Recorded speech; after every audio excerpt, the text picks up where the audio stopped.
سبح اسم ربك الأعلى الذي خلق فسوى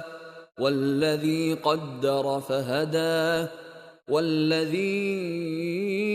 أخرج المرعى فجعله غثاء أحوى سنقرئك فلا تنسى إلا ما شاء الله إنه يعلم الجهر وما يخفى ونيسرك لليسرى فذكر إن نفعت الذكرى سيذكر من يخشى ويتجنبها الأشقى الذي يصلى النار الكبرى